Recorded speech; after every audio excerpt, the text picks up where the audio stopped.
Hi everyone, আসসালামু আলাইকুম। Welcome back to my Nazifa kitchen.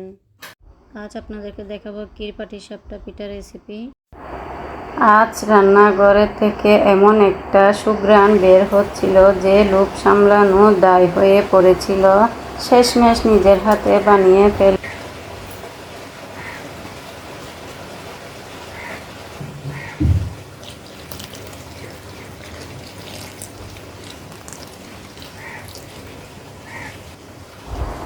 আমি ক্ষীর পাটিসাপটা বানানোর জন্য 1.5 কাপ পরিমাণ ময়দা নিয়ে নিয়েছি।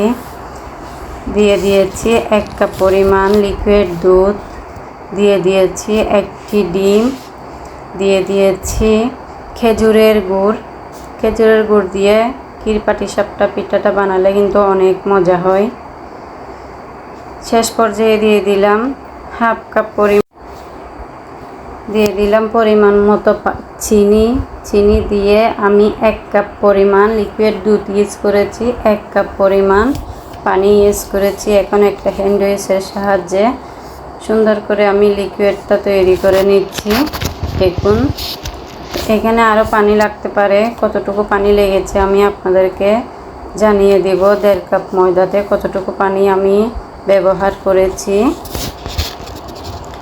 তো আমি এখন আরেকটু পানি দিয়ে দিচ্ছি, যেটা করে আমি যে কাপে করে আমি খেজুরের গুড় দিয়েছি ওই কাপে করে আমি 1 কাপ পানি ব্যবহার করেছি।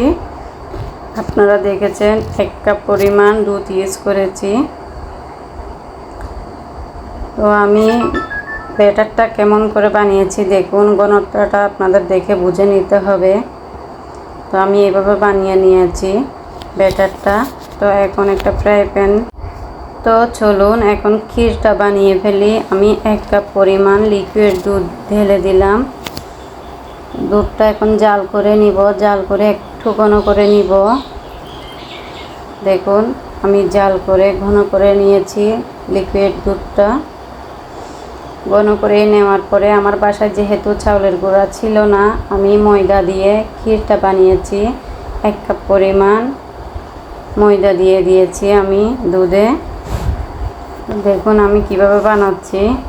এরপরে দিয়ে দিচ্ছি আমি খেজুরের গুড়। আমি খেজুরের গুড় দিয়ে আজকে ক্ষীরসাটা তৈরি করব। দেখুন, এখন আমি সুন্দর করে ম্যাশ করে নিব, মানে জাল করতে করতে দেখবেন এক পর্যায়ে এটা ক্ষীর হয়ে গেছে, সুন্দর হয়ে ক্ষীর হয়ে যাবে। তো দেখুন ঘনত্বটা কেমন হয়েছে আপনাদের দেখে বুঝে নিতে হবে। চুলাটা লো আঁচে রেখে ক্ষীরসাটা বানাইতে হবে। তো আমার কিন্তু ক্ষীরসাটা বানানো হয়ে গেছে। দেখুন কত সুন্দর হয়েছে। আমি ময়দা দিয়ে বানিয়েছি, যেহেতু বাসায় চাউলের গুঁড়ি ছিল।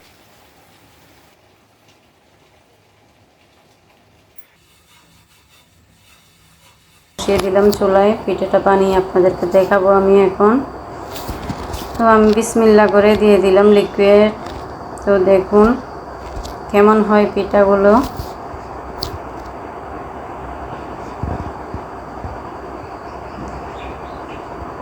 অপেক্ষা করব 1 মিনিট মতো। চুলার আঁচটা কিন্তু একেবারে লো আঁচে রাখতে হবে। তো আমি এখন ক্ষীরসাগুলো দিয়ে দিচ্ছি। ক্ষীরসাগুলো কিন্তু অনেক আঠালো হয়ে গিয়েছিল, আমি 2টা চামচের সাহায্যে ক্ষীরসাগুলো দিয়েছি পিঠায়।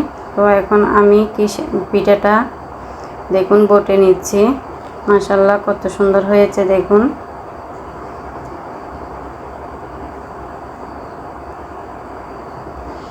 তো আমার ক্ষীর পাটিসাপটা পিঠা রেসিপিটি কেমন হয়েছে অবশ্যই লাইক কমেন্ট শেয়ার করে জানাবেন। সবাই ভালো থাকবেন, আমার জন্য দোয়া করবেন। আল্লাহ হাফেজ, আসসালামু আলাইকুম।